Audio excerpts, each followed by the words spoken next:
Olá, sejam muito bem-vindos. Hoje o nosso papo é sobre segurança da informação, mas vamos fazer isso de um jeito um pouco diferente? A gente pode esquecer um pouco aqueles manuais técnicos super complexos. A ideia aqui é pensar nisso como se estivéssemos construindo uma fortaleza, sabe?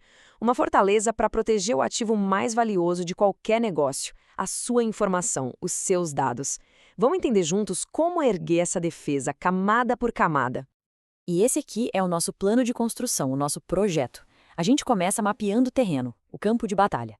Depois, vamos firmar a fundação humana, que é a base de tudo. Daí para frente, a gente ergue as muralhas e os códigos secretos, posiciona os guardas para ficarem de olho e, claro, no final, a gente precisa ter um plano para lidar com o impensável. Cada um desses passos é uma camada essencial da nossa fortaleza. Vamos lá?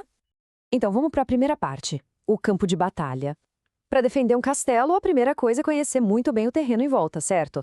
No mundo digital de hoje, esse terreno é gigante, tá tudo interconectado e, sinceramente, cheio de pontos cegos. E é aqui que a gente encontra o grande dilema.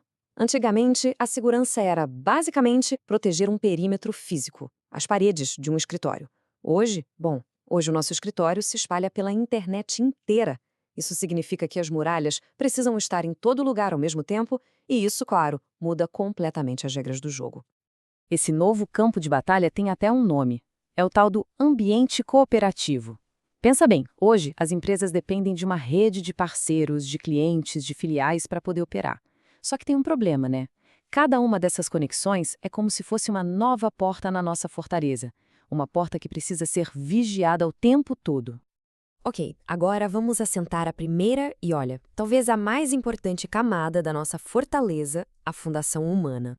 Porque, vamos combinar, de que adianta ter muralhas impenetráveis se alguém de dentro, sem querer, abre os portões para o inimigo? A segurança sempre começa com as pessoas.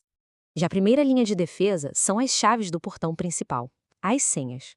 E essas regras que a gente está vendo não são aleatórias, não. Cada uma tem um motivo muito claro. Exigir complexidade é para impedir que alguém adivinhe a senha. Trocar com frequência, isso limita o tempo que o invasor teria caso conseguisse roubá-la. E o bloqueio depois de algumas tentativas erradas, isso é fundamental. É o que para aqueles ataques de força bruta em que um robô fica tentando milhares de combinações por segundo. E não é só sobre senhas, claro. Os hábitos do dia a dia são importantíssimos. Um único clique num e-mail malicioso pode jogar no lixo milhões em investimento de segurança. É por isso que criar uma cultura de segurança é tão vital. Desde aquela coisa simples de bloquear o computador para buscar um café, até a regra de ouro de nunca, jamais, instalar um software que não seja autorizado. Certo, com a nossa fundação humana bem sólida, chegou a hora de erguer as muralhas.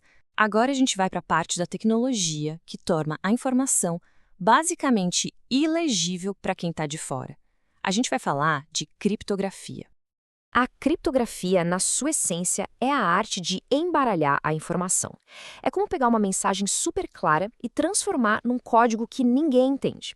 O objetivo é bem simples. Mesmo que o invasor consiga pegar os dados, sem a chave secreta, tudo que ele vai ver é um monte de caracteres que não fazem sentido nenhum. Um exemplo clássico que ajuda a gente a entender o conceito é a tal da cifra de César. Imagina que a chave era avançar 3 letras. A letra A virava D, B virava E por aí vai. Super simples e funcionava bem há 2000 anos. Hoje, qualquer computador comum quebraria isso em segundos. A criptografia moderna funciona num nível matemático que está, assim, a anos-luz de distância disso. Basicamente, existem 2 métodos principais. A simétrica é como um cofre com uma chave única. Super rápida, eficiente, mas tem um problema. Como é que se envia essa chave para outra pessoa com segurança? Aí entra a assimétrica, que é mais engenhosa. Ela usa um par de chaves. Uma chave pública, que funciona como um cadeado aberto que pode ser distribuído para todo mundo, e uma chave privada, que só o dono tem e que consegue abrir esse cadeado. Pronto, resolve o problema de compartilhar a chave. E é aqui que a mágica acontece no nosso dia a dia. Sabe aquele cadeado que aparece no navegador? O SSL/TLS está ali, combinando o melhor dos dois mundos. Ele usa criptografia assimétrica, a do cadeado, só no comecinho, para trocar de forma segura uma chave temporária.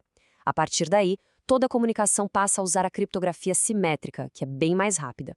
É a segurança da primeira com a velocidade da segunda. Genial, né? Mas aí fica uma pergunta, né? Como a gente sabe que a chave pública que a gente recebeu é mesmo do nosso banco e não de um golpista? É aí que entram as autoridades certificadoras. Elas funcionam literalmente como um cartório digital. Elas verificam a identidade e dão um carimbo na chave pública para garantir que ela é autêntica. É isso que impede a falsificação de identidade na internet. Muito bem, nossas muralhas estão de pé, a informação está toda codificada, mas uma fortaleza não sobrevive sem vigilância, certo? Então, está na hora de posicionar os guardas na muralha. E para isso, a gente precisa de monitoramento ativo. Aqui, a gente tem a diferença entre dois tipos de guardas.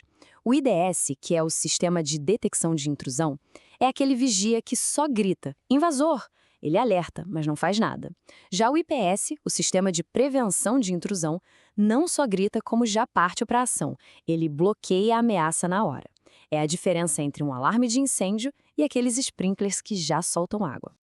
E por que esse monitoramento é tão vital? Porque não adianta só ter muralhas, é preciso saber se tem alguém tentando escalar. Os registros de eventos, os famosos logs, funcionam como as gravações das câmeras de segurança.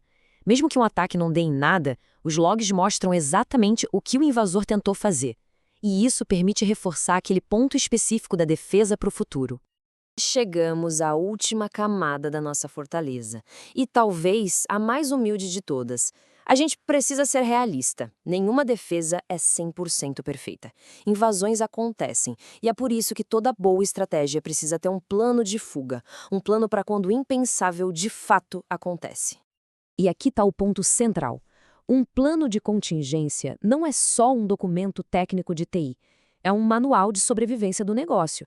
Ele diz quem faz o quê, para quem tem que ligar, quais sistemas são prioridade quando tudo está pegando fogo. Ter isso definido antes é o que transforma uma possível catástrofe num inconveniente que dá para gerenciar. E esse plano se apoia em 3 pilares: o backup, que é a cópia de segurança, a restauração, que é o pilar que muita gente esquece, testar o backup de vez em quando, porque, um backup que nunca foi testado não é uma garantia, é só uma esperança. E a alta disponibilidade é ter sistemas espelhados, prontinhos para assumir o controle no segundo em que o sistema principal falhar. E assim, a nossa fortaleza digital está de pé. A gente começou com a fundação humana, ergueu muralhas de criptografia, posicionou guardas de monitoramento e ainda preparou um plano de recuperação.